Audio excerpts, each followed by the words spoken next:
Hello everyone, I am hoping you all are good and fine. तो आज मैं आप सभी के लिए एक बहुत ही इंपॉर्टेंट चैप्टर लेके आया हूँ। चैप्टर का नाम है हमारा कोस्ट शीट। जैसे कि आप देख सकते हो, हमारा कॉस्ट एंड मैनेजमेंट अकाउंटिंग जो पेपर नंबर 3 है, उसका सबसे इंपॉर्टेंट जो हमारा एक चैप्टर होता है और सबसे इजी चैप्टर आप कह लो, कोस्ट शीट का एक चैप्टर है। आप प्रीवियस के जितने भी एग्जामिनेशन के उठा लो, प्रीवियस जितने भी आपके एग्जामिनेशन हुए हैं, उन सभी एग्जामिनेशन में आईसीएआई ने इस चैप्टर में से 10 मार्क्स के क्वेश्चन पूछे हैं। अब अगर मई 22 की भी बात करो तो वहां पे भी स्ट्रेट फॉरवर्ड 10 मार्क्स का ये क्वेश्चन में से क्वेश्चन पूछे गए। तो और हर एक अटेम्प्ट में इसकी वेटेज, जो मैक्सिमम वेटेज है, वो मैक्सिमम 10 मार्क्स का पूछा जाता है एग्जामिनेशन में। तो ये चैप्टर आपके लिए बहुत इंपॉर्टेंट होने वाला है। मैं इसीलिए ये चैप्टर को, और आगे जितने भी वीडियो आएंगे अब मेरे इंपॉर्टेंट, क्योंकि आपके नवंबर 22 के एग्जामिनेशन आने वाले हैं, इसके रिलेटेड जितने भी इंपॉर्टेंट जो हमारे चैप्टर हो गए, जहां पे हाई वेटेज चैप्टर होते हैं, जहां पर आप इजीली स्कोर कर सकते हो, उसके रिलेटेड मैं आप सभी के लिए अब वीडियो बना के लेके आने वाला हूं। तो इस चैनल को, आप लोगों का एक ही रिक्वेस्ट है कि इस चैनल को यार सब्सक्राइब कर लो, ठीक है। यू नो कि हमारा चैनल कोई एंटरटेनमेंट पर्पस नहीं है, हमारा चैनल एक एजुकेशन पर्पस है, ठीक है। हमारी उस तरीके की वीडियो नहीं होती है जहां पे एंटरटेनमेंट में आपने एक वीडियो डाल दिया और वो वायरल हो जाता है, नहीं होता। हमारी एक छोटी सी फैमिली है, 200 के लगभग एक फैमिली है। तो इस फैमिली के अंदर में ही रह के, और मुझे इस फैमिली को इंक्रीज करना है, ठीक है। वो इंक्रीज क्या होता है, अगर आप सब्सक्राइब नहीं करते हो, चैनल को देख लेते हो एक बारी, तो इसका साइड इफेक्ट क्या होता है कि नेक्स्ट टाइम अब जब भी मैं कोई भी इंपॉर्टेंट, नेक्स्ट टाइम अब मुझे कोई इंपॉर्टेंट वीडियो डालनी है, कोई भी इंपॉर्टेंट वीडियो डालनी है, समझ लो, जो कि आपके एग्जामिनेशन के रिलेटेड बहुत ही ज्यादा इंपॉर्टेंट है, और क्या पता उस वीडियो से रिलेटेड आपके डायरेक्ट एग्जामिनेशन में वही क्वेश्चन पूछ लिया जाए। तो इस तरीके से वीडियो होती है जो कि आपके लिए, आपके एग्जामिनेशन के लिए बहुत ही ज्यादा इंपॉर्टेंस रखता है। तो आप क्या करते हो, अब अगर वीडियो तो देख लेते हो, मेरी जितनी भी वीडियो हुई है नॉर्मली सभी स्टूडेंट ने देखी है, 3000 4000 से ऊपर ज्यादा व्यूज आए हैं। तो उसमें एक्चुअली में साइड इफेक्ट क्या होता है कि बच्चे वहां पे देख लेते हैं बट सब्सक्राइब नहीं करते। अब मैं नेक्स्ट टाइम जब वीडियो बनाऊंगा तो यूट्यूब के क्या पॉलिसी है, क्या गाइडलाइंस है, क्या टैक्स है, वो एक एजुकेटर को नहीं पता होता, ठीक है। नॉर्मली जो वीडियो होती है वो एज पर द एल्गोरिथम जो यूट्यूब की होती है उसके अकॉर्डिंग वो वीडियो को आगे रीच तक पहुंचती है। लेकिन मेरा मानना यह है कि अगर आप हमारे चैनल पे आए हो तो उस चैनल को सब्सक्राइब कर लो, कि अगर जब भी मैं कोई इंपॉर्टेंट वीडियो डालू तो उसकी नोटिफिकेशन आपको इमीडिएटली मिल जाए, नोटिफिकेशन मिल जाए, सो दैट अगर कोई इंपॉर्टेंट वीडियो हुआ, इंपॉर्टेंट कंटेंट हुआ तो आपको मिल जाएगा। नो डाउट हमारा अभी फैमिली बहुत छोटा सा है, बट इस फैमिली को छोटे होते हुए भी बस मेरा इंटेंशन ये है कि अगर हमारे पास 200 की हमारी अगर सब्सक्राइबर हैं, 200 की अगर मेरे पास फैमिली है, मैं सब्सक्राइबर नहीं कहता, वो मेरी फैमिली है, तो उस फैमिली को मैं किस तरीके से हाई बेनिफिट दे सकूं, मेरा इंटेंशन यही है। जितना ज्यादा उनको बेनिफिट हो जाए, जिस तरीके से मेरे थ्रू अगर उनकी एग्जामिनेशन क्लियर हो जाती है, कुछ इंपॉर्टेंट कंटेंट जो मेरे थ्रू मिल जाता है, कुछ इंपॉर्टेंट वेटेज उनको मिल जाता है। आप समझ लो कोई एग्जामिनेशन से इंपॉर्टेंट कोई कंटेंट हो गया, कोई वीडियो हो गया, एग्जामिनेशन से रिलेटेड कोई बहुत इंपॉर्टेंट क्वेश्चन जो समरी नोट्स आगे मैं डालने वाला हूं, वो आपके लिए बहुत हेल्पफुल होगा। तो मैं अभी तक नहीं बोला कि आप लोगों को सब्सक्राइब करो, लेकिन अब आपके लिए जरूरी है, क्योंकि अब यहाँ पे कंटिन्यूसली आपके लिए रेगुलर वीडियो आने वाली है, इंपॉर्टेंट आप लोगों के लिए वीडियो आने वाली है। तो उस वीडियो को रिलेटेड मैं आप लोगों को कहता हूं कि आप चैनल को क्या करो, पहले सब्सक्राइब कर लो और यहाँ पे नोटिफिकेशन के बेल आइकन को आप दबा देना, सो दैट नेक्स्ट टाइम अब जब भी मैं वीडियो डालूं तो आपको इमीडिएटली नोटिफिकेशन मिल जाए, so that as per the requirement आप उस वीडियो को देखो और अपने जो भी नॉलेज है उसको इंक्रीज करो। तो मेरा इंटेंशन यही है, सो दैट आप लोग समझ रहे होंगे।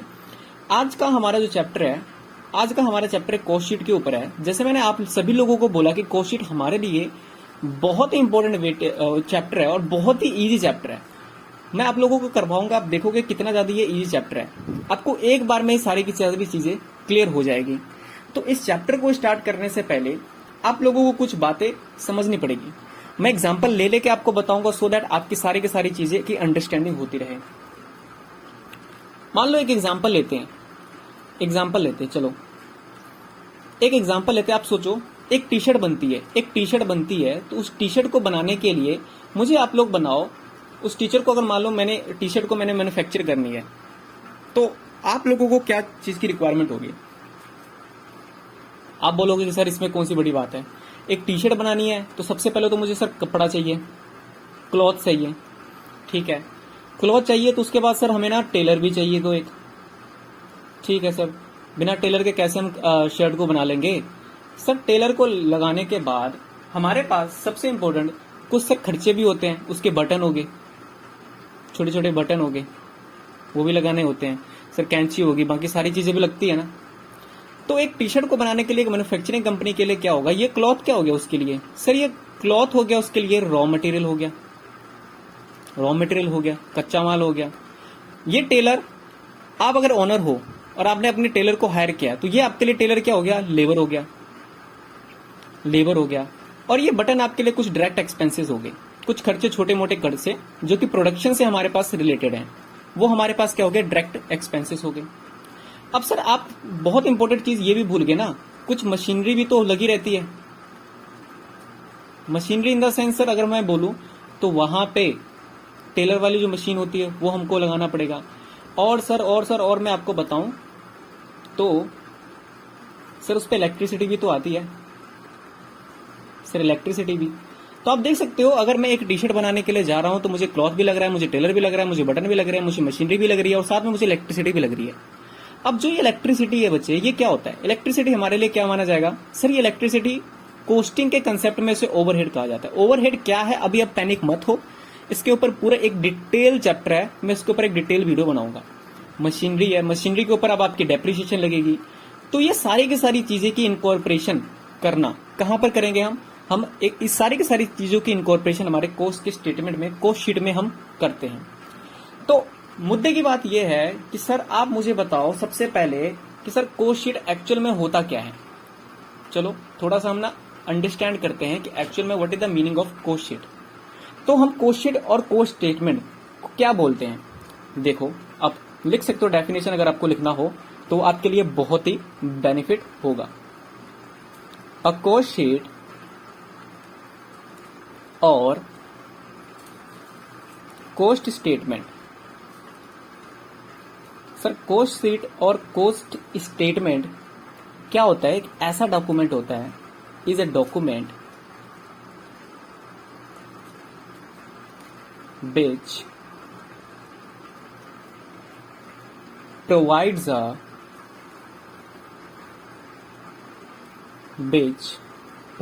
a detailed cost information। कि सर एक ऐसा स्टेटमेंट, एक ऐसा शीट, एक ऐसा कोस्ट शीट जो कि हमें कहीं ना कहीं एक डिटेल इंफॉर्मेशन दे हमारे कोस्ट से रिलेटेड, सर उसे कोस्ट शीट कहा जाता है। अब इसके लिए जो हमारा क्लॉथ है, रॉ मटेरियल हमने परचेज किया, इसकी किस तरीके से हमने कोस्ट, उस पर कुछ खर्चा आया होगा, उसको हम किस तरीके से इनकॉर्पोरेट करेंगे, वो सारी की सारी चीजें हम कहां पर देखते हैं सर, वो सारी की सारी चीजें हम कोस्ट शीट में देखते हैं। अब चलो आपको मैं अब यहाँ पे एक और देता हूं, classification of expenses on the basis of nature. अब मैं आपको बताने वाला हूं कुछ क्लासिफिकेशन जो कि आपके लिए बहुत इंपॉर्टेंट है। Sir classification of expenses on the basis of nature, कि सर नेचर के बेसिस पे किस किस तरीके से आप यहाँ पे एक्सपेंसेस को क्लासिफाई करते हो। जब मैंने आप लोगों को बोला कि सर मुझे एक टी शर्ट बनानी है, तो वो टी शर्ट बनाने के लिए मुझे क्या क्या लगेगा सर, मुझे आपको पता है, आपको यहाँ पे क्या लगेगा, मटेरियल लगेगा सर, मैंने आपको बताया क्लॉथ हमारा मटेरियल लगेगा। सर उसके बाद हमारे पास क्या लगेगा सर उसके बाद हमारे पास लगेगा लेबर लगेगा, और लेबर लगने के बाद मैंने एट द एंड में क्या बोला आपको कि कुछ आपके अदर एक्सपेंसेस लगते हैं।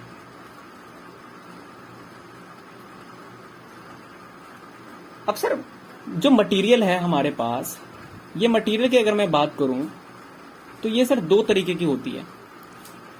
एक होती है सर हमारे पास डायरेक्ट मटेरियल,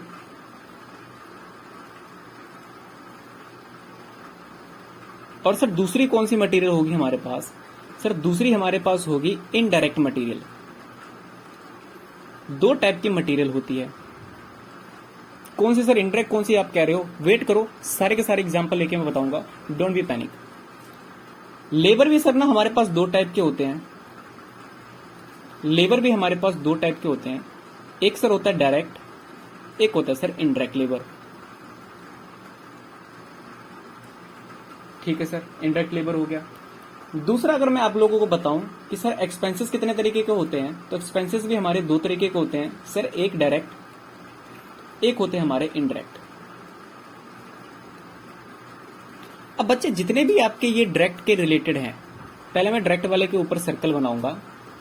ये देखो, जितने भी हमारे डायरेक्ट मटेरियल हो गया, या आपके लो डायरेक्ट लेबर हो गया, या आपके लो डायरेक्ट एक्सपेंसेस हो गया, ये सारे के सारे हमारे किससे रिलेटेड होती है सर? ये सारी की सारी जो हमारे पास होती है ना, ये किससे रिलेटेड होती है? ये हमारी होती है रिलेटेड प्रोडक्शन से। सर ये हमारे प्रोडक्शन का पार्ट होता है। और सर जो इनडायरेक्ट की बात कर रहे हो आप, ये हमारे किस चीज में होता है? ये जो इनडायरेक्ट हमारे जितने भी होते हैं, इनडायरेक्ट हमारे पास जितने भी मटेरियल हो गया, लेबर हो गया, या आप एक्सपेंसेस हो गया, ये बच्चे हमारे प्रोडक्शन का पार्ट नहीं होते, ये हमारे फाइनल प्रोडक्ट का पार्ट नहीं माना जाता। ये directly not involve, directly in production process. Sir ये प्रोडक्शन प्रोसेस में डायरेक्टली इन्वॉल्व नहीं होते, not involve directly in production. कि जब हम यहाँ पे अपने टी शर्ट को बना रहे हैं, तो जो इनडायरेक्ट मटेरियल हो गया, इनडायरेक्ट लेबर हो गया, इनडायरेक्ट यहाँ पे एक्सपेंसेस हो गया, ये हमारे कहीं ना कहीं किसमें इनकॉर्पोरेट नहीं होते, हमारे प्रोडक्शन में इनकॉर्पोरेट नहीं होते हैं। अब आप लोगों के माइंड में क्वेश्चन आया होगा कि सर ये इनडायरेक्ट मटेरियल क्या है? सर ये इनडायरेक्ट मटेरियल क्या होगा? आपको पता है मैंने आप लोगों को क्या बोला था? हमने एक टी शर्ट बनानी है। अब सर वो टी शर्ट बनानी है, तो उस टी शर्ट को बनाने के लिए सर क्लॉथ तो हमारे पास डायरेक्ट मटेरियल हो गया।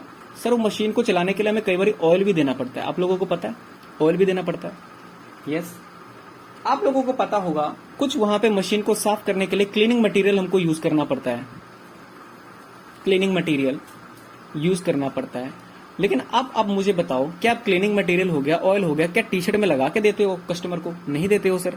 इन द सेम वे ये हमारे पास इनडायरेक्ट मटेरियल बोला जाता है। लेबर सर हमारे पास भी डायरेक्ट होता है, दो हमारे कपड़े बनाने के लिए, प्रोडक्शन को, टी शर्ट को बनाने के लिए हमारे पास लगे हैं सर, वो हमारे पास क्या हो गए? हमारे पास डायरेक्ट लेबर हो गए। अब सर वो इनडायरेक्ट लेबर, अब देखो हमने ना बहुत बड़ी फैक्ट्री रखी हुई है। अब फैक्ट्री रखी हुई है जहां पे पूरी के पूरी टेलर हमने रखा हुआ, कपड़े ही वो सिलते हैं। बाहर में हमने सिक्योरिटी गार्ड रखा हुआ है, सिक्योरिटी गार्ड को हम सैलरी पे करते हैं। तो सर वो क्या हमारे पास एक्चुअल में वो लेबर तो है, लेकिन क्या वो प्रोडक्शन प्रोसेस में है? क्या वो नहीं आएगा तो क्या हमारा प्रोडक्शन प्रोसेस रुक जाएगा? नहीं सर, वो जो है हमारे प्रोडक्शन पार्ट में नहीं है, डायरेक्टली इन्वॉल्व नहीं है, पर एक ऐसा लेबर है जो कि कहीं ना कहीं इंपॉर्टेंट है हमारे लिए। अगर वो सिक्योरिटी गार्ड नहीं हुआ तो हमारा बहुत ज्यादा लॉस हो जाएगा। तो इस इनडायरेक्ट लेबर को, जो कि हमारे डायरेक्टली इन्वॉल्व नहीं है, इस तरीके से सिक्योरिटी गार्ड हो गया आपके, जो कि क्लीनिंग करने वाले हो गए। वहां पे इतने सारे धागे आ जाते हैं, इतने सारे वहां पे आप देखो तो कपड़े वहां पे बिखर जाते हैं नीचे, तो उन सभी के साफ सफाई के लिए हमको एक क्लीनिंग सुपरवाइजर, क्लीनिंग रखना पड़ता है, क्लीनर रखना पड़ता है। तो वो क्या करता है? वो सारे के सारे क्लीन करता है वहां पे। तो ये हमारे पास इनडायरेक्ट लेबर हो गए। सर इनडायरेक्ट एक्सपेंसेस की अगर मैं बात करूं, तो इनडायरेक्ट एक्सपेंसेस हमारे पास भी इसके अंदर बहुत सारे एग्जांपल आप ले सकते हो। अब यहाँ पे प्रोडक्शन से रिलेटेड एक्सपेंसेस कुछ होगी, कुछ एक्सपेंसेस आपकी होगी यहाँ पे जो एडमिन से रिलेटेड होगी। अब ये सारी की सारी चीजें हैं, इसके ऊपर बहुत ज्यादा बेसिक डिस्कशन है, बहुत लंबी लंबी डिस्कशन है। इसके लिए मैं आपको क्या बोलूंगा, इसके कुछ एग्जांपल्स है जो मैं आपको यहाँ पे नोट डाउन करवा दूंगा। जैसे कि अगर एग्जांपल की अगर मैं बात करूं, तो सबसे पहले अब यहाँ पे अगर मैं आपको एग्जांपल दूं, तो जैसे कि आपका पावर हो गया, फ्यूल हो गया, स्ट्रीम हो गया, ठीक है। अगर आप यहाँ पे कुछ हायर चार्जेस पे कर रहे हो मशीनरी को, कोई technical assistance know how they रहे हो, आपका कोई यहाँ पे पेटेंट है, वो भी आपका कहीं ना कहीं डायरेक्ट एक्सपेंसेस में आ जाएगा। इनडायरेक्ट एक्सपेंसेस की अगर मैं बात करूं, इनडायरेक्ट एक्सपेंसेस में आपका यहाँ पे आ गया प्रोडक्शन से रिलेटेड, सर एडमिन से रिलेटेड, ठीक है। ये सारे के सारे क्या हो गए? हमारे इनडायरेक्ट हो गए एक्सपेंसेस। तो ये तो ओवरऑल हमारा कहीं ना कहीं एक ओवरव्यू। अब मैं इसके ऊपर अगर मैं डिटेल वीडियो बनाऊंगा तो बहुत लंबी हो जाएगी। और हाँ, जो हमारी जब रेगुलर बैच आएगी तो उसके ऊपर एक डिटेल में, जब मैं कोस्ट की पूरी जो सीरीज लेने वाला हूँ, सभी सब्जेक्ट के मैं यहाँ पे कहीं ना कहीं आपको पहले इंपॉर्टेंट दे रहा हूँ, तो आपके लिए बहुत ज्यादा टाइम की इंपॉर्टेंस है। तो अब प्रोडक्शन से रिलेटेड, जो प्रोडक्शन से रिलेटेड इनडायरेक्ट एक्सपेंडिचर है उसको क्या बोलेंगे? इनडायरेक्ट लेबर है, इसकी क्या ट्रीटमेंट होगी? तो ये सारे के सारे पार्ट जो प्रोडक्शन से रिलेटेड हो, प्रोडक्शन ओवरहेड में जाते हैं, उसे फैक्ट्री ओवरहेड कहते हैं। एडमिन से रिलेटेड अगर ये है जो कि ऑफिस में हमारे हमने अकाउंटेंट बैठा के रखे हुए हैं, वो अकाउंटेंट की सैलरी देना, हमारा सेल्स हो गया तो सेलिंग एंड डिस्ट्रीब्यूशन एक्सपेंसेस। तो ये सारे के सारे जो इनडायरेक्ट रिलेटेड होती है वो हमारे ओवरहेड्स होते हैं। और ओवरहेड्स के ऊपर एक मैंने आपको पहले बोला, बहुत डिटेल में एक चैप्टर है, बहुत ही बड़ा है, एक्टिविटी बेस्ड कॉस्टिंग से लेके ओवरहेड, इनके ऊपर हम डिटेल में पढ़ेंगे, तो वहां पर आपको ज्यादा क्लियर होगी। मैंने एक ओवरव्यू आपको दे दिया सो दैट कि आपको कहीं कंफ्यूजन हो ना। चलो, अब मैंने आपको कहीं ना कहीं ओवरव्यू दे दिया है, कि सर जो हमारे पास डायरेक्ट लेबर किस तरीके से होते हैं, इनडायरेक्ट लेबर किस तरीके से होते हैं। अब मैं नेक्स्ट अगर मैं बढ़ूं आपके सामने, तो अब हम चलते हैं थोड़ा सा नेक्स्ट प्रोसीजर के ऊपर में। पहले मैं आप लोगों को पूरी स्टेटमेंट बना के दिखाऊंगा। Statement showing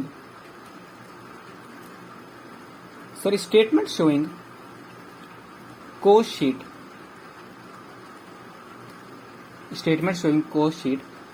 as per new format, कि सर जो न्यू फॉर्मेट है वो न्यू फॉर्मेट के अकॉर्डिंग कोस्ट शीट किस तरीके से बनती है, आप सर वो बताओ। और मैंने आपको ओवरव्यू दे दिया डायरेक्ट मटेरियल क्या होता है, टी शर्ट की एग्जांपल लेके मैंने आपको समझा दिया। और जब हम रेगुलर में जब एक एक चैप्टर, क्योंकि एक दिन में आपको एक ही वीडियो में मैंने पूरा का पूरा कोस्ट शीट करवाया, जबकि एक दिन में नहीं होता ये, कम से कम अगर मैं रेगुलर की बात करूं तो उसको 4 से 5 लेक्चर लगती हैं। और 4 से 5 लेक्चर में हम एक डिटेल वाइज सारी चीजों को एक एक अंडरस्टैंडिंग करते हैं। मैं as a purpose of revision ले रहा हूं आपको, सो दैट आपके सारे के सारे कंसेप्ट को इजिली रिकॉल हो जाए और आप अच्छी तरीके से कर लो। मेरा इंटेंशन यही है। तो एक लेक्चर के अंदर में सारी के सारी चीजें कवर करना वो पॉसिबल नहीं है, इसलिए मैंने आपको जस्ट ना हिंट दे दिया, थोड़ी थोड़ी example they the, so that लेकिन आपको पूरा का पूरा प्रॉपर, आपको ये फील ना हो कि कहीं ना कहीं रिवीजन चल रही है हमारी या कहीं ना कहीं इंपॉर्टेंट है तो सर ने पूरा तरीके से नहीं करवाया। मैं आपको सारी की सारी चीजें करवाऊंगा, लेकिन एक टाइम को कंस्टेंट रखते हुए, आपकी वैल्यूएबल टाइम को कंस्टेंट रखते हुए मैं छोटी छोटी चीजों को आपको एक ओवरव्यू देते चल रहा हूँ। बाकी इसके ऊपर डायरेक्ट मटेरियल के ऊपर पूरा एक चैप्टर है, डायरेक्ट लेबर के ऊपर चैप्टर है और ओवरहेड के ऊपर भी बहुत बड़ा चैप्टर है। So let's begin. अगर हम यहां पर चले तो हमको यहां पे कोस्ट शीट सर बनानी पड़ेगी। अब देखो मैं तो राइटिंग टैब यूज कर रहा हूं, तो थोड़ा सा ना मेरा कोस्ट शीट का जो फॉर्मेट है वो इधर उधर हो सकता है, ठीक है। आप लोग थोड़ा सा ना कंजेस्टिव कर लेना। और जब मैं कोस्ट शीट आपको करवा दूंगा, मैं आपको आईसीआई के मटेरियल से भी, आईसीआई के स्टडी मटेरियल से भी मैं आपको ये दिखाऊंगा कि क्या मैंने ये जो कोस्ट शीट बनाई है, क्या वो मेरा कोस्ट शीट एक्चुअल में वही कोस्ट शीट है जो आईसीआई ने दिया हुआ है। कई बच्चों को ये डाउट ना हो कि सर ने अपनी तरफ से पता नहीं क्या क्या करवा दिया, ठीक है। तो जो आपके सिलेबस के अकॉर्डिंग है मैं उसी तरीके से आपको करवाऊंगा। अब थोड़ा सा ना यार एडजस्ट कर लेना, क्योंकि मैं यहाँ पे स्केल तो यूज कर नहीं रहा आप लोगों की तरह। मेरे पास जो है हाथ से मैंने बनाए हैं, तो थोड़ा सा इसको कंजेस्टिव आप समझ लेना। चलो, अब सर मैंने आपको बोला कि यहाँ पर कुछ डायरेक्ट मटेरियल लगते हैं, कुछ डायरेक्ट लेबर लगते हैं और कुछ हमारे पास डायरेक्ट एक्सपेंसेस लगते हैं। उसको कॉस्ट शीट में किस तरीके से इनकॉर्पोरेट करें, एक स्टेटमेंट किस तरीके से बनाए जो कि हमारा पूरे डिटेल कॉस्ट की क्या दे, एक ओवरव्यू दे, एक पूरा डिटेल कॉस्ट स्टेटमेंट हमको एक डिटेल कॉस्ट की इंफॉर्मेशन दे। आपको पता है कि हमारे बिजनेस है, हमारे बिजनेस में हमने जो कपड़े खरीदे थे, जरूरी थोड़ी है कि कस्टमर के आने के बाद ही हम कपड़े जाके ऑर्डर करेंगे, कपड़े हम खरीदेंगे। नहीं सर, ऐसा थोड़ी होता है। हमारे पास क्या होता है सर, कुछ पहले से ही ओपनिंग खड़ा रहता है। ओपनिंग में रॉ मटेरियल हमारे पास होता है ना। ये तो होता नहीं कि सर जैसे कस्टमर ने बोला कि कपड़े बना के दो, हम चले गए दुकान पे जाके कपड़े खरीदने के लिए। उतने का हमारा ट्रांसपोर्टेशन, उतने की हमारी लेबर खड़ी हुई, उतनी की सारी हमारी इलेक्ट्रिसिटी जा रही है, उतने का हमारा कहीं ना कहीं रेंट जा रहा है, तो वो हम यूटिलाइज इस तरीके से नहीं करते। हमारे पास कुछ ना कुछ हमारे पास स्टॉक रॉ मटेरियल का पड़ा रहता है। सर ओपनिंग का रॉ मटेरियल का स्टॉक हमारे पास हो गया। इसमें सर ड्यूरिंग द ईयर हमने क्या किया, ड्यूरिंग द ईयर हमने क्या क्या चीजें परचेजेस की, परचेज ऑफ रॉ मटेरियल, कि सर ओपनिंग हमारे पास कितना था और हमने इस साल कितना परचेज किया है, और हमारे पास इस साल क्लोजिंग कितना बच गया। अब सर मुझे एक क्वेश्चन आपके माइंड में ये आ रहा होगा कि सर आप मुझे ये बताओ, आपने क्लोजिंग रॉ मटेरियल को माइनस क्यों किया। The region wise closing raw material को माइनस इसलिए किया क्योंकि इसके ऊपर हम ये देख रहे हैं कि हमारे एक साल के अंदर में कितनी हमारी एक्सपेंडिचर हुई है, कितनी हमारी रॉ मटेरियल की कंजम्पशन हुई है। रॉ मटेरियल की कंजम्पशन को ही हम इनकॉर्पोरेट करते हैं। सर क्लोजिंग रॉ मटेरियल को मैं क्यों ऐड नहीं कर रहा, क्योंकि इसके ऊपर हमारे पास कोई खर्चा हुआ ही नहीं इस साल। इस साल क्या हमने एक टी शर्ट बनाई और टी शर्ट में हमारे पास मान लो कि 10 मीटर का कपड़ा लग रहा है, 10 मीटर में से 5 मीटर हमारे पास ओपनिंग का था और हमने यहाँ पे हमने परचेज 11 मीटर कर लिया है, 11-15 हो गए, और हमारे पास रिमेनिंग का 5 हमारे पास जो बच गया है, वो रिमेनिंग का अगर हम रिमेनिंग का आप 4 ले लो, तो क्या उसके बाद जो हमारे पास आ गया 11 और 5 हमारे पास 16, 16 में से 4 यानी हमारे पास रॉ मटेरियल कंजप्शन 4। तो ये जो 4 हमारे पास रॉ मटेरियल क्लोजिंग का पड़ा हुआ है बच्चे, ये रॉ मटेरियल हमारे इस साल के एक्सपेंडिचर हमने इसके ऊपर नहीं की है।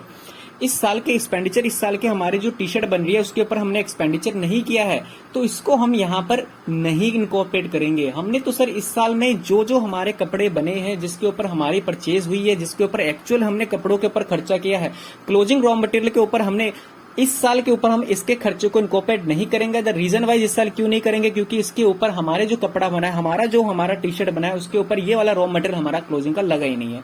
तो इसके जो भी हमारे एक्सपेंड होंगे, इसके जितने भी टोटल कॉस्ट होंगे, हम सर उसको इनकॉर्पोरेट नहीं करेंगे। आई होप आपको यहाँ पे बात क्लियर हो गई होगी कि सर एक्चुअल में हम उसको इनकॉर्पोरेट नहीं करेंगे। हमारे पास आता है रॉ मटेरियल कंज्यूम।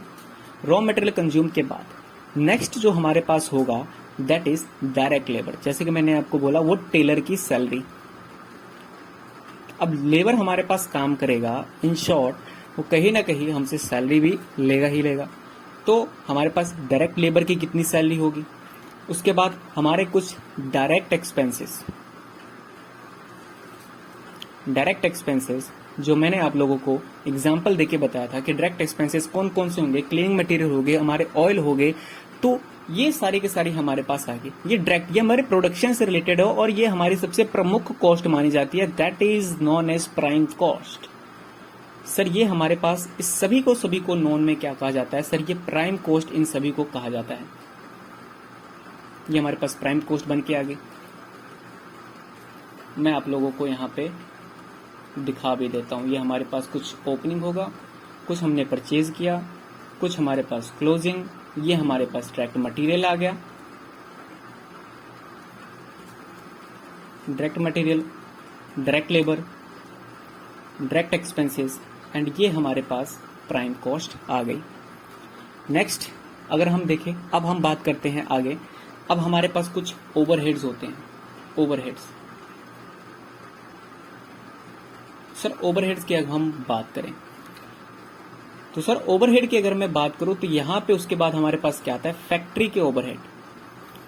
सर वो ओवरहेड, वो इनडायरेक्ट एक्सपेंसेस, सर वो इनडायरेक्ट मटेरियल, सर वो इनडायरेक्ट लेबर जो कि हमारे प्रोडक्शन से रिलेटेड हैं, वो जो कि पार्ट तो नहीं है फाइनल प्रोडक्ट के, लेकिन हमारे फैक्ट्री में रह रहे हैं, जो हमारा सुपरवाइजर है वो हमारे फैक्ट्री में है, तो वो हमारे इनडायरेक्ट लेबर। इनडायरेक्ट मटेरियल हमारे फैक्ट्री में लग रहे हैं, वो हमारे क्या हो गए, फैक्ट्री ओवरहेड। इनडायरेक्ट एक्सपेंडिचर जो हमारे फैक्ट्री में हो रहे हैं, वो सारे के सारे खर्चे जो इनडायरेक्टली, इलेक्ट्रिसिटी हो गए आपके, जो फैक्ट्री में लग रहे हैं, वो हमारे पास फैक्ट्री ओवरहेड। वो सारे ओवरहेड, वो सारे इनडायरेक्ट एक्सपेंसेस जो कि डायरेक्टली हमारे उस पे नहीं, हमारे प्रोडक्ट के ऊपर नहीं लग रहे, हमारे प्रोडक्ट के ऊपर ना लग के, वो कहीं ना कहीं एक्सपेंडिचर तो है, उसको हमारे पास फैक्ट्री ओवरहेड कहा जाता है।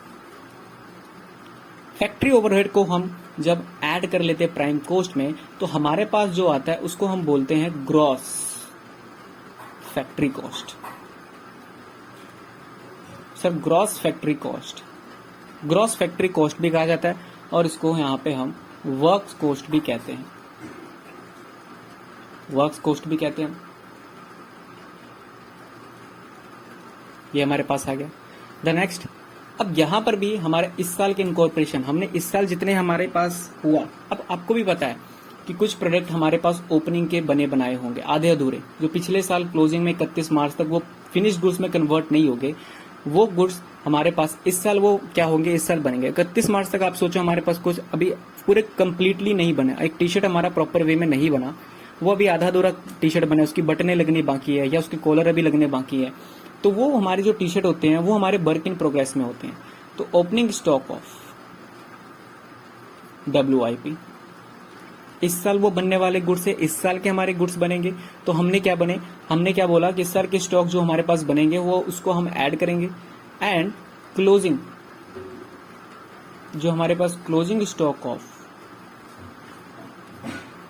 WIP है, सर उसको क्या करेंगे हम, माइनस। क्यों माइनस करेंगे, क्योंकि इस साल के जो हमारे कपड़े हैं, इस साल जो हमारा टी शर्ट तैयार हुआ वो एक्चुअल में इस साल हमारा तैयार हुआ ही नहीं, इस साल के ऊपर उसके खर्चा प्रॉपर लगा ही नहीं, इस साल हमारे पास वो टी शर्ट हमारी बनी ही नहीं, तो इस साल हम उसको WIP में कंसीडर करेंगे और इस साल के खर्चे में उसको नहीं लेंगे। दैट्स मीन हम इसको यहाँ पे अपनी कॉस्ट शीट में इस साल के खर्चे में उसको नहीं दिखाने वाले, तो ये हम कॉस्ट शीट यहाँ पे क्लोजिंग स्टॉक हम डिडक्ट कर देंगे। अब देखो मेरी कॉस्ट शीट कितनी टेढ़ी जा रही है, हाथ से बना रहा हूं ना। चलो नेक्स्ट अगर मैं बात करूं तो ओपनिंग स्टॉक ऑफ WIP और क्लोजिंग स्टॉक ऑफ WIP को कंसीडर करने के बाद जो हमारे पास आता है उसे कहते हैं net factory cost. Net factory cost और नेट वर्क कॉस्ट भी इसको कहा जाता है। नेट फैक्ट्री कॉस्ट और नेट वर्क कॉस्ट कहा जाता है। अब ये सारी चीजें आप लोग जब अगर आप कोस्टिंग के स्टूडेंट्स हो और as a purpose as a revision इस वीडियो को देख रहे हो तो आप लोगों को भी पता है इतना सब कुछ में कुछ चेंजेस नहीं हुई है। हमारी जो चेंजेस हुई है वो चेंजेस हुई है यहाँ से हुई है। आगे मैं जितने भी बताने वाला हूँ उसको मैं अलग पेन से लिखता हूँ सो दैट आपको कंफ्यूजन ना हो।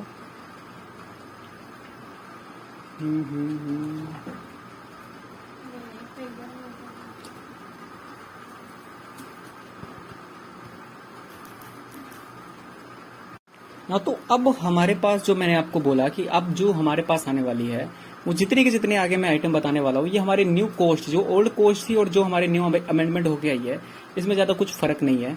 कुछ कुछ आइटम यहाँ पे क्या किए, ये 4 आइटम है, ये 4 आइटम हमारे पास एड ऑन किए गए हैं। वो कौन कौन से है मैं उसको एक सेपरेट पेन से लिखूंगा। That is quality control expenses,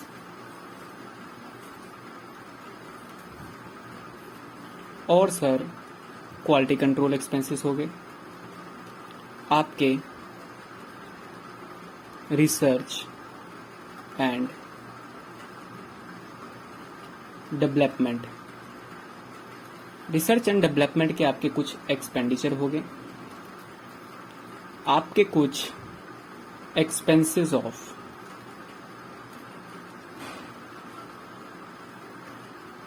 primary packing के हो गए, और सर यहाँ पे आपको पता है अब जो एडमिन के हमारे जो ओवरहेड्स हैं, एडमिन के ओवरहेड जो हमारे पास प्रोडक्शन से रिलेटेड है, एडमिन ओवरहेड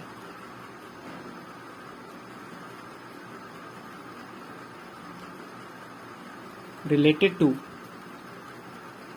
प्रोडक्शन,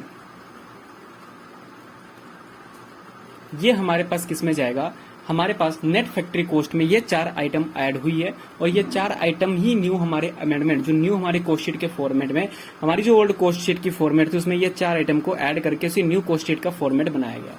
अब सर क्वालिटी के कंट्रोल को क्या हो गया, आप देखो क्या होता है कि कई बारी आप किसी कंपनी में देखोगे, किसी भी फैक्ट्री में देखोगे तो वहां पे आपको पता लगेगा कि जो भी टी शर्ट बनी है उसको चेक करने के लिए, क्वालिटी कंट्रोल करने के लिए इंजीनियर्स आते हैं। वो चेक करते हैं एक्चुअल में कि वो उसके स्टैंडर्ड के अकॉर्डिंग वो चीज बनी है कि नहीं। तो उसके ऊपर जो खर्चे हुए हैं कंपनी उससे कस्टमर से रिकवर करने के लिए उसे कॉस्ट शीट के फॉर्मेट में, कॉस्ट शीट में वो डालेगी। तो वो क्वालिटी कंट्रोल के एक्सपेंसेस से रिलेटेड, या आपने रिसर्च एंड डेवलपमेंट या कुछ भी ऐसा रिसर्च और डेवलपमेंट किया उसके रिलेटेड, आपने कुछ टी शर्ट को इतनी बढ़िया तरीके से बनाने के लिए आपने रिसर्च एंड डेवलपमेंट पे खर्चा किया है, तो वो खर्चे को भी इनकॉर्पोरेट यहाँ पे किया जाता है। अगर आपका कुछ प्राइमरी पैकिंग से रिलेटेड, यानी प्राइमरी पैकिंग किस तरीके से होगी सर, प्राइमरी पैकिंग आप जैसे मैं आपको एग्जांपल दूं तो आपने अगर स्नैक्स के बिस्किट खाई होगी तो स्नैक्स के बिस्किट में ना 2 लेयर की लिफाफे होती है। पहले लिफाफे तो स्नैक्स का होता है एंड द सेकंड उसके अंदर भी प्रोटेक्शन के लिए एक और लिफाफे बिस्किट की डाली जाती है। तो वो जो बिस्किट के लिफाफे प्रोटेक्ट करने के लिए प्रोडक्ट होता है तो वो प्राइमरी पैकिंग में कंसिडर किया जाता है। तो उसके ऊपर एक्सपेंस अगर आपने किया है तो अगर मान लो मैं टी शर्ट की एग्जाम्पल लेता हूँ तो टी शर्ट को एक पर पैकिंग करने के लिए तो अलग लगता है सबसे ऊपर वाला, लेकिन उससे भी पहले अगर एक छोटी सी जो लिफाफा होता है उसके ऊपर चढ़ाया जाता है तो वो भी हमारे पास क्या हो गया, प्राइमरी पैकिंग का एक्सपेंस हो गया। एडमिन से रिलेटेड, एडमिन का मतलब हमारे एडमिन एंड ओवरहेड, यानी जो हमारे इनडायरेक्ट एक्सपेंसेस हो गए जो कि ऑफिस से रिलेटेड है, तो वो ऑफिस से रिलेटेड को हमारे पास एडमिन ओवरहेड कहता है। लेकिन अगर ये ओवरहेड हमारे, इसमें भी 2 टाइप उन्होंने कह दिया कि अगर ये तो हमारे पास सर ये एडमिन ओवरहेड तो हमारे पास इनडायरेक्ट मटेरियल है, इनडायरेक्ट है, लेकिन तो आपने इसको वहां पे कंसिडर क्यों नहीं किया एडमिनिस्ट्रेशन एंड ऑफिस में। तो एक्चुअल में यहाँ पे इंस्टीट्यूट ये कहती है कि अगर इसमें भी कुछ ओवरहेड प्रोडक्शन से रिलेटेड है, अगर फैक्ट्री के अंदर में कुछ ऐसा एडमिन आप खर्चा कर रहे हो तो उसको आप यहाँ पे नेट फैक्ट्री कॉस्ट के बाद ही लिखोगे।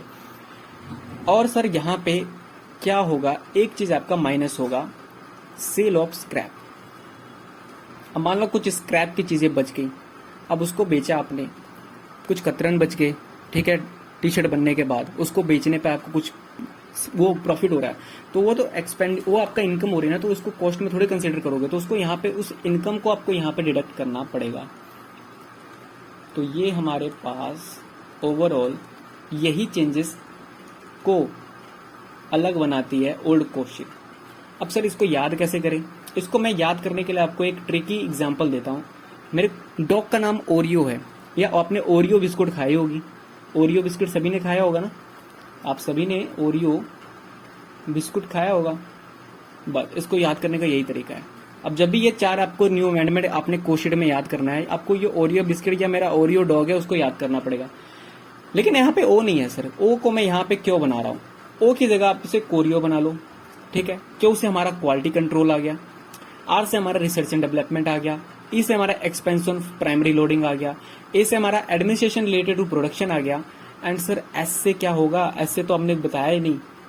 अब देखो ओरियो को छोड़ो, आप यहाँ पे एडमिन ओवरहेड, हाँ एडमिन और ओवरहेड, एस का तो मैंने आपको बताया ही नहीं। एस में क्या हो गया कि सर जो ओरियो है, हमारा कोरियो है, जो भी कोरियो है उसको हमने किस दाम पे बेचा है? उसको हमने स्क्रैप के दाम पे बेचा है।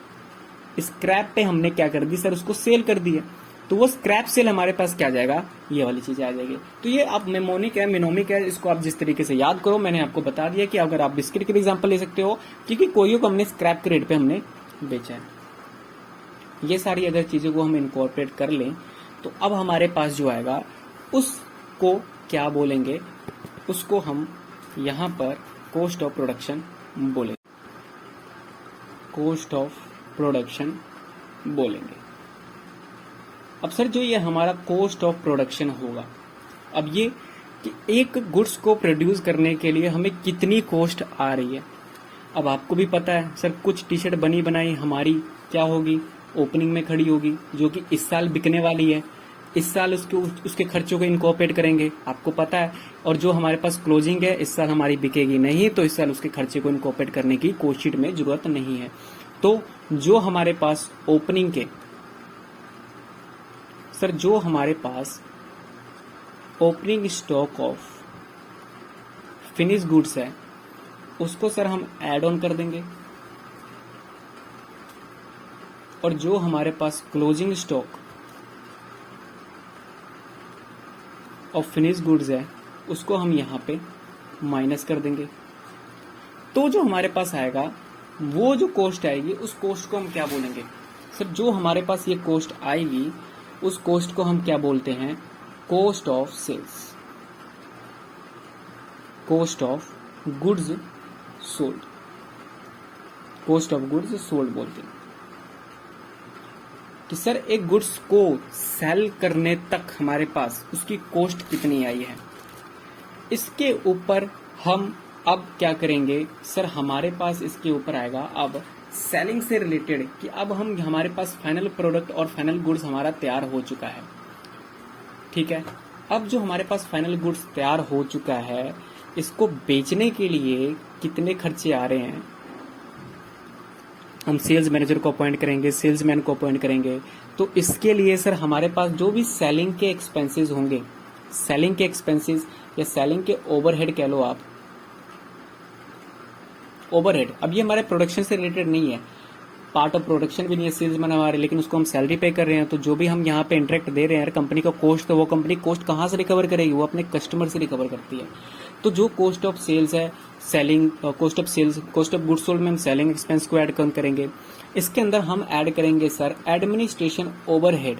सर किससे रिलेटेड? सर ये रिलेटेड जो हमारे जनरल हो गए, जनरल वाले जितने भी आपके हमारे एडमिन के हो गए, वो सारे के सारे आप कहाँ पे ऐड ऑन करोगे? वो सारे के सारे आप यहाँ पे एडमिन में ऐड ऑन करोगे। ये सारी की सारी चीजें करने के बाद आपके पास क्या आती है? कॉस्ट ऑफ सेल्स आती है, कॉस्ट ऑफ सेल्स आ गई। अब आ गया सर ये यानी सेल करने तक का हमारे पास कितना का कितना गुड्स का कॉस्ट आ गया है। ये आपका कितना का कितना कॉस्ट आ गया है, उसका आ गया। अब इसके ऊपर सर कंपनी क्या करती है? अपना जो भी मार्जिन ऑफ प्रॉफिट होती है वो प्रॉफिट रखती है, इस गुड्स को बेच देती है फिर सेल्स पे।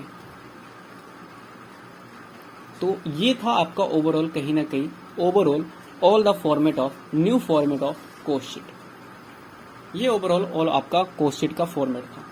अब हम एक्चुअल में क्या करेंगे, अब ये सारे के सारी जो हमने कोस्ट शीट एक बार देखी है, जितनी भी कोस्ट शीट हमने देखी है, आप देख सकते हो जो भी हम आधे घंटे से जो भी हम कोस्ट शीट बना रहे हैं, नो डाउट यार हमारा फॉर्मेट थोड़ा सा ना टेढ़ा हो गया। अगली बार से मैं क्या करूंगा, अगली बार से मैं पहले से ही फॉर्मेट बना के लाऊंगा, सो दैट ऐसे हाथ से फॉर्मेट ना बनाना पड़े। तो ये सारी चीजें हैं। अब जो भी अभी तक मैंने आपको आधे घंटे में कोस्ट शीट बनाया, अब उस कोस्ट शीट को हम अपनी स्टडी मटेरियल से चेक करेंगे कि एक्चुअल में वो कोस्ट शीट सही बनी भी है कि सर नहीं बनी है। तो चलो आप चेक करते हैं। एंड यस, अब हम यहाँ पे आ चुके हैं अपने कोस्ट शीट, जो हमारे इंस्टीट्यूट ने हमारा ये जो चैप्टर है इंस्टीट्यूट का कोस्ट शीट का, हम वहाँ पे आ चुके हैं कोस्ट शीट में। अब देखो मैं आपको ओवरव्यू देते चलता हूँ। इसके अंदर में मैंने आपको बताया प्राइम कॉस्ट किस तरीके से बनता है हमारा।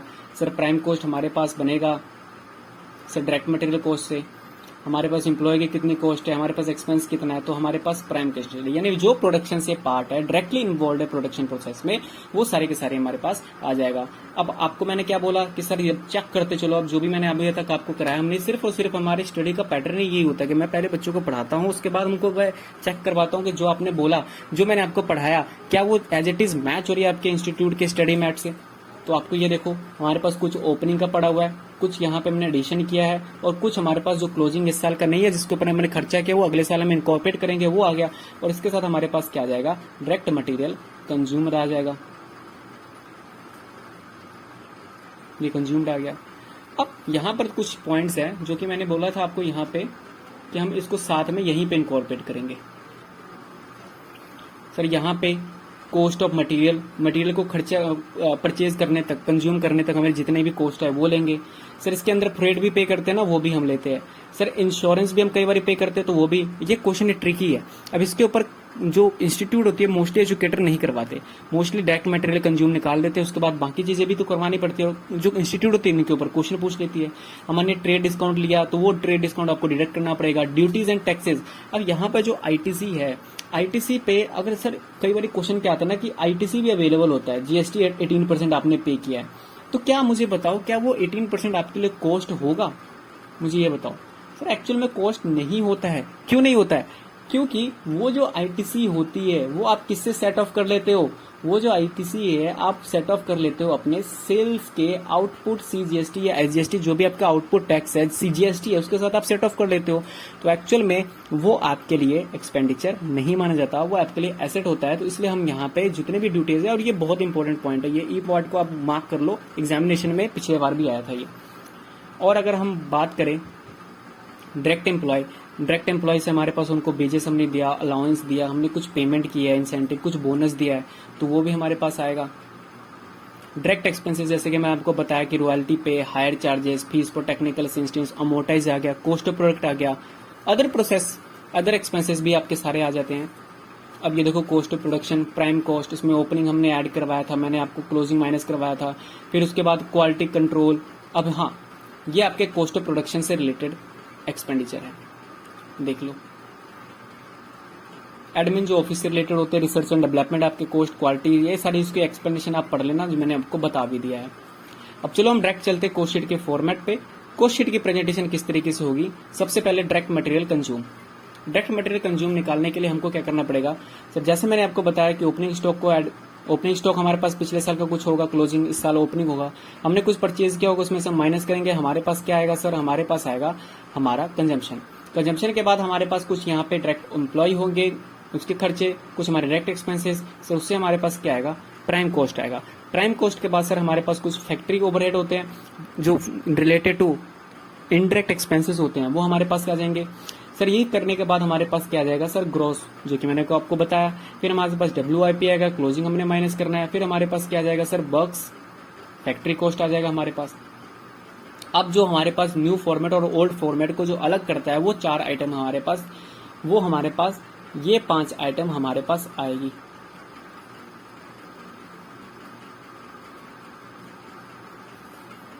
ये भी तो है सर पार्किंग वाला, यस। तो क्वालिटी के कंट्रोल से जितने भी है, रिसर्च एंड डेवलपमेंट से, एडमिनिस्ट्रेशन से, और यहाँ पर जो भी आपके स्क्रैप सेल करोगे वो, और प्राइमरी से रिलेटेड कॉस्ट जितनी भी है, इन सभी का टोटल हमारे पास क्या बनता है सर, कॉस्ट ऑफ प्रोडक्शन बनता है। मैंने आपको करवा दिया। इसके बाद फिनिश गुड्स, और इसमें क्लोजिंग जो भी स्टॉक ऑफ फिनिश गुड्स है वो माइनस करना पड़ेगा। Closing stock of goods sold हमारे पास आ जाएगा। ये करने के बाद हमारे पास कुछ ऑफिस से रिलेटेड खर्चे होते हैं, एडमिनिस्ट्रेशन ओवरहेड होते हैं, सेलिंग एंड डिस्ट्रीब्यूशन ओवरहेड होते हैं, वो हमको क्या करना पड़ेगा सर, ऐड हम करना पड़ेगा। जैसे आप ऐड करते हो तो आपके पास क्या आ जाता है सर, कॉस्ट ऑफ सेल्स आ जाता है। कॉस्ट ऑफ सेल्स करने के बाद उसमें प्रॉफिट ऐड करते हो, प्रॉफिट ऐड करने के बाद आपका सेल्स आ जाता है। वो इंस्टीट्यूट ने नहीं दिया है। अब यहाँ पे सर कुछ ना आपको ट्रीटमेंट में बता दो, कुछ अबनॉर्मल लॉसेस भी होते हैं। अब अबनॉर्मल लॉसेस जो कुछ हो गए सर, वो कॉस्ट का पार्ट नहीं होता है, उसको डायरेक्टली आप कहाँ पे दोगे सर, उसको कॉस्टिंग पेंडल में दोगे। याद रखना, वो कॉस्ट शीट का पार्ट कभी नहीं होता। नॉर्मल लॉस होता है जो हमारा कॉस्ट शीट के पार्ट होते हैं, लेकिन अब नॉर्मल लॉस कभी भी आपका कॉस्ट शीट का पार्ट नहीं होगा। एग्जाम्पल यहाँ पे दिया है कि cost pertaining to arising out of the pandemic कोविड-19 से जो कॉस्ट आए हैं, ये आपका सडन लॉकडाउन हो गया, तो ये कॉस्ट इस तरीके से है जो कि अब नॉर्मल कॉस्ट है और जो कि कॉस्ट का पार्ट नहीं होता है। सब्सिडी, अब जो सब्सिडीज हो गए आपके, any such item payment receive और रिसीवेबल, तो ये आपको कॉस्ट में, अगर गवर्नमेंट से आपको कोई ग्रांट मिल गया, सब्सिडी मिल गया, तो वो आपका कॉस्ट एक्चुअल में आप कस्टमर से थोड़ी रिसीव करोगे। आपने कोई मान लो मैं आपको एग्जांपल देता हूँ सोलर पैनल की। सोलर पैनल पे जो गवर्नमेंट है उसको 50% कहीं ना कहीं आपको सब्सिडीज मिलती है। तो अब जब आप उसको बेचोगे तो क्या आपको जो सब्सिडीज मिल गई, तो गवर्नमेंट इनिशिएटिव ले रही है कि आप कस्टमर को उसको सस्ते में बेचो, उसके बदले में जो आपका कॉस्ट लगा है वो हम 50% दे रहे हैं। तो क्या गवर्नमेंट जो कस्टमर, जो हमारा प्रोड्यूसर होगा, वो फिर भी वो हमसे क्या लेगा, 50% बढ़ा के लेगा? नहीं, तो वो 50% लेस करके प्राइस मिलेगा। जो पेनल्टी हो गई, ये हमारा पार्ट ऑफ कॉस्ट नहीं होते। फाइन डैमेजेस हो गए, ये हमारा कॉस्टिंग पेंडल का पार्ट होता है। इंटरेस्ट और फाइनेंस कॉस्ट भी हमारा कॉस्टिंग पेंडल का ही पार्ट होता है। अब ये थी ओवरऑल हमारी एग्जाम्पल। इसमें से ये क्वेश्चन में से, अब ये देखो इतना बड़ा क्वेश्चन है, अब इतनी बड़ी क्वेश्चन में अगर मैं आपको बताऊं तो इसमें से कुछ आइटम यहाँ पे मई 22 के एग्जामिनेशन में पूछा गया था। सर रॉ मटेरियल परचेज, मुझे बताओ किधर जाएगा? सर रॉ मटेरियल का जो हमने परचेज किया, सर ये हमारा किसका पार्ट होगा? ये सर हमारा पार्ट होगा रॉ मटेरियल कंज्यूम में। हम जैसे मैंने आपको बताया, सर आईटीसी को कंसीडर करेंगे, तो मैं यहाँ पे लिख देता हूँ रॉ मटेरियल कंज्यूम का पार्ट होगा। सर उसमें आपको ऐड करना पड़ेगा। सर जीएसटी आईटीसी क्या इसको कंसीडर करेंगे? सर हमारा कॉस्ट नहीं है, सर इसको कंसीडर नहीं करेंगे। फ्रेड बताओ सर, यस हमने देखा था वहां पे रॉ मटेरियल के बाद हमको यहाँ पे परचेज के बाद हमको परचेज पे जो हमने फ्रेट वेट किया वो भी हमको देना पड़ेगा। अब जो हमारे पास डायरेक्ट वेजेस फैक्ट्री को वर्कर को आप पे कर रहे हो, जो वेजेस आप इसको पे कर रहे हो, फैक्ट्री के वर्कर को पे कर रहे हो, तो क्या वो किस चीज का होगा हमारे पास? डायरेक्ट होगा कि सर इनडायरेक्ट होगा? सर नॉर्मल सी बात है, वो हमारे पास कहीं ना कहीं डायरेक्ट होता है, क्योंकि फैक्ट्री के वर्कर को आप पे कर रहे हो तो वो हमारे पास क्या होगा, वो फैक्ट्री के वर्कर को आप यहाँ पे डायरेक्ट वेजेस में या डायरेक्ट लेबर में कंसीडर करोगे। Contribution made toward the PF and ES है, सर ये डायरेक्ट लेबर की भी पार्ट है। अब देखो कितनी इजी होगी, आपको कॉस्ट शीट एक बार अंडरस्टैंड हो गया तो बाकी सारी चीजें आपके लिए बहुत ही हलवा हो जाता है।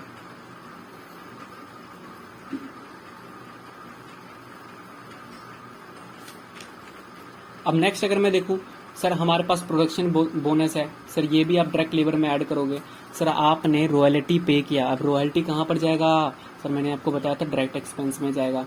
सर आपने फ्यूल और पावर पे किया, कहाँ पे जाएगा? सर डायरेक्ट एक्सपेंस में आपका जाएगा। अब उसके बाद परचेज ऑफ मोल्ड पैटर्न मैंने आपको बताया था। अब ये मोल्ड पैटर्न हमारे पास किधर, कौन सी कॉस्ट मानी जाएगी? सर ये वाली कॉस्ट भी हमारे पास किसकी होगी? मोल्ड पावर जो हमारे पास होगी डायरेक्ट एक्सपेंसेस की होगी। लेकिन सर ये 2 सालों का दिया हुआ है, 2 साल का दिया हुआ, मुझे 1 साल के कॉस्ट का कंसीडर करना है, तो मैं 1 साल डिवाइडेड बाय 2 करूंगा और इसको यहाँ पे 2 से डिवाइड करके मैं आगे कंसीडर कर दूंगा। जॉब चार्जेस जो आप यहाँ पे कर रहे हो, सर ये भी हमारा डायरेक्ट एक्सपेंसेस से पार्ट है। आगे स्टोर एंड स्पेयर्स की कंजप्शन किया। अब मुझे ये बताओ कि सर स्टोर्स और स्पेयर की कंजप्शन हमारे पास क्या होगी? ये दैट्स बड़ी सिंपल, आपका फैक्ट्री कॉस्ट माना जाएगा। सर फैक्ट्री ओवरहेड के कॉस्ट में यह होगा इनडायरेक्ट, कहीं ना कहीं मटेरियल है, इनडायरेक्ट मटेरियल आपका ये कंसीडर किया जाएगा। डेप्रिसिएशन आपका दिया हुआ है, अब ये डेप्रिसिएशन भी हमारे सर फैक्ट्री ओवरहेड। ऑफिस और बिल्डिंग का दिया हुआ है, सर ऑफिस और बिल्डिंग का, सर ऑफिस और बिल्डिंग का दिया हुआ है, तो क्या सर ये हमारे पास उसमें नहीं जाना चाहिए था? उसमें नहीं जाना चाहिए था सर। एडमिनिस्ट्रेशन ओवरहेड, यस ये एडमिनिस्ट्रेशन ओवरहेड में ही जाएगा, लेकिन कौन से वाले? एडमिनिस्ट्रेशन ओवरहेड जनरल वाले में जाएगा। और ये क्योंकि ये हमारे प्रोडक्शन से, अगर ये फैक्ट्री का होता तो हमारे पास फैक्ट्री ओवरहेड में जाना था, ये हमारे पास किसमें जाएगा? हमारे सर किसमें? एडमिनिस्ट्रेशन ओवरहेड जनरल में जाएगा। नेक्स्ट अगर मैं प्लांट एंड मशीनरी की बात करूं, सर फैक्ट्री ओवरहेड से रिलेटेड है। डिलीवरी व्हीकल, अब सर डिलीवरी व्हीकल आप देखो कहाँ पे जाएगा, सर डिलीवरी व्हीकल हमको यहाँ पे कंसीडर कहाँ पे करना पड़ेगा, डिलीवरी, क्योंकि डिलीवरी हमारा डिस्ट्रीब्यूशन से रिलेटेड है तो उसको हम सेलिंग एंड डिस्ट्रीब्यूशन ओवरहेड में हम कंसीडर करेंगे। आप देख सकते हो कि जो जो अभी तक हमने एक प्रॉपर वे में अगर आपको करना है तो इंश्योरेंस प्रीमियम आपका हो गया। अब इंश्योरेंस प्रीमियम किस पे जाएगा, आप देखो ये फैक्ट्री ओवरहेड पे जाएगा। सर फैक्ट्री का building, factory overhead, stock of raw material and WIP। अब स्टॉक ऑफ रॉ मटेरियल आपको कहाँ पे कंसिडर करना है, क्लोजिंग स्टॉक है, ओपनिंग स्टॉक है, वो सारी चीजें अब देख सकते हो कि वंस आपको कॉस्ट शीट का एक बार पता लग गया तो कॉस्ट शीट का जैसे आपको पता लग गया, बाकी सारी की सारी चीजें आपको कहीं ना कहीं क्लियर हो जाएगी। और सो दैट कि वीडियो बहुत लंबी ना हो जाए, तो इसके कॉस्ट शीट के जितने भी क्वेश्चन है मैंने आपको कॉस्ट शीट की पूरी कंसेप्ट को बता दिया, कॉस्ट शीट का स्टेटमेंट मैंने बता दिया आपको, सारे हेड मैंने बता दिए। तो अगर मैंने सारे ये कॉस्ट शीट के मैंने आपको एक बार कंसेप्ट को क्लियर कर दिए तो एक सेशन में आपका ले लूंगा। कॉस्ट शीट का मैंने सारे कंसेप्ट को क्लियर कर दिए, नेक्स्ट जो हमारा सेशन होगा उसके ऊपर हम सारे के सारे ये क्वेश्चन एक बार कर लेंगे, एक रिकैप जरूर करेंगे, रिकॉल जरूर करेंगे जो हमने इस सेशन में किया उस दिन भी। और रिकैप करने के बाद बाकी सारी चीजें करने के बाद आपको मैं बाकी सारे क्वेश्चन भी करवा दूंगा, सो दैट आपके सारे के सारे जो हमारे 10 मार्क्स के क्वेश्चन है वो आपके सिक्योर हो जाए। तो होप आपको वीडियो अच्छी लगी हो तो यार चैनल को सब्सक्राइब कर लो, क्योंकि मुझे नहीं पता यूट्यूब का किस तरीके से एल्गोरिथम है, और हम एज ए एजुकेटर आपके साथ टच में रहे, हमारे फैमिली का पार्ट बनना है तो आपको वीडियो को सब्सक्राइब करना होगा। So that's all for the lecture. Thank you very much.